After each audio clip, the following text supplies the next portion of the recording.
प्रणाम। हमारे शरीर में कई प्रकार के महाभूत मिले हुए होते हैं, यानी पंच महाभूतों से हमारा शरीर बना हुआ है। जल तत्व है, आकाश तत्व है, अग्नि तत्व है, वायु तत्व है और पृथ्वी तत्व है। उसी प्रकार से हमारे योग शास्त्रों का मानना है, हमारे आयुर्वेद के बहुत ही महान ग्रंथों का यह मानना है कि शरीर में अगर किसी प्रकार का रोग उत्पन्न होता है तो रोग उत्पन्न होता है त्रिदोष का संतुलन के कारण। यानी हमारे शरीर में त्रिदोषों का बहुत ही महत्वपूर्ण स्थान है। कई व्यक्ति इसके बारे में जानते भी होंगे, जो नहीं जानते हैं उन्हें मैं बता दूं कि हमारे शरीर में 3 प्रकार के दोष हैं। एक तो हमारा है वात दोष, पित्त दोष, कफ दोष। यानी इनका संतुलन ही हमारे जीवन का स्वास्थ्य का केंद्र होना चाहिए।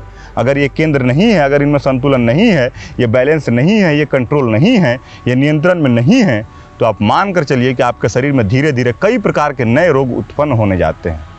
क्योंकि हमारा जो शरीर है वो इन्हीं त्रिदोषों के संतुलन के कारण टिका हुआ है। अगर शरीर में आपका वात दोष हो जाता है, यानी अगर वात दोष के होने से क्या क्या रोग हो सकते हैं, तो कई बार जब वात दोष होता है तो शरीर में वायु का कहीं ना कहीं इधर उधर चलायमान गलत तरीके से हो जाता है। तो हमें नी पेन होता है, हमें जॉइंट्स में पेन होने लग जाते हैं, हमें अर्थराइटिस हो जाता है, हमारे बैक में पेन होते हैं।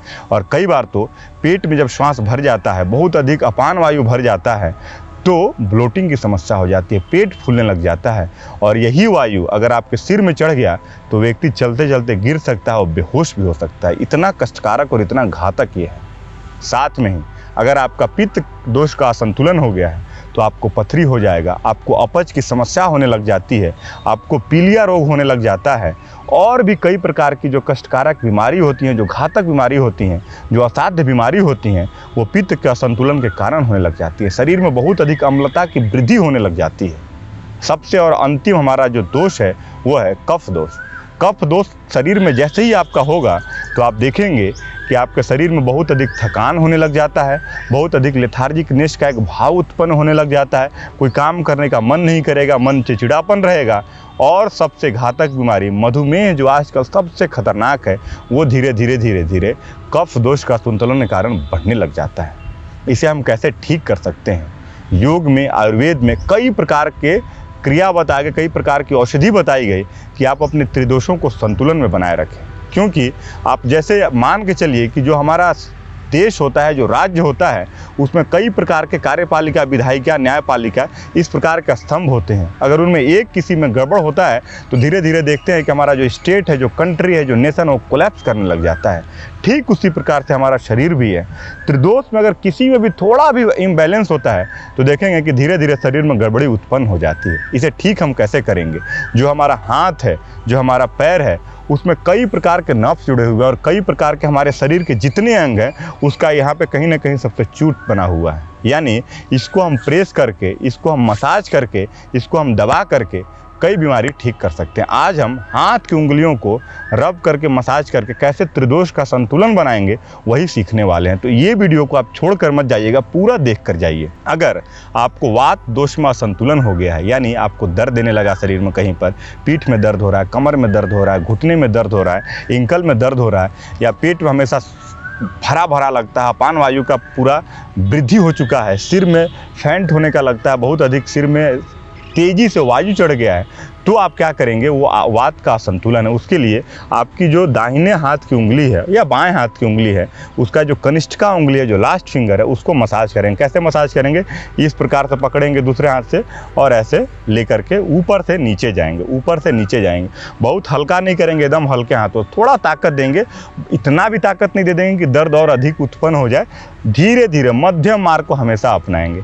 बहुत अधिक आपको ये बहुत अधिक खुरदरा लगे तो हल्का नारियल का तेल या सरसों का तेल का आप उपयोग कर सकते हैं, उसके साथ में लगा करके करेंगे। जब दाहिने हाथ की उंगली हो जाए तो फिर आप बाएं हाथ की उंगली को भी इस प्रकार से आप मसाज करेंगे। जब ये काम हो जाए तो हमारा दूसरा जो दोष है वो दोष है पित्त दोष। पित्त दोष यानी पथरी हो गया, पीलिया हो गया, आपको अपच की समस्या हो गई, तब समझ जाइए कि पित्त दोष आपके शरीर में धीरे धीरे बढ़ने लग जाता है।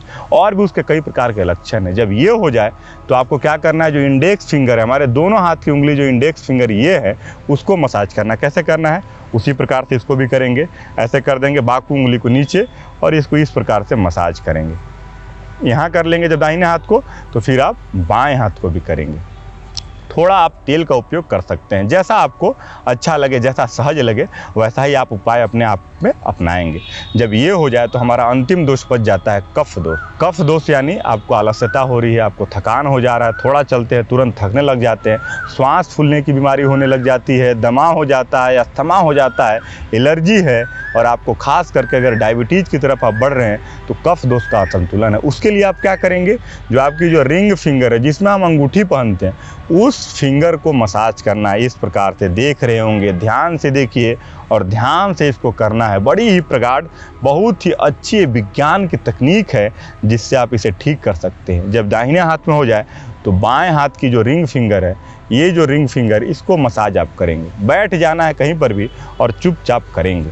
अब आपके मन में ये प्रश्न आएगा कि कितनी देर तक करेंगे, तो आपको 2-2 मिनट प्रत्येक उंगली में करना है।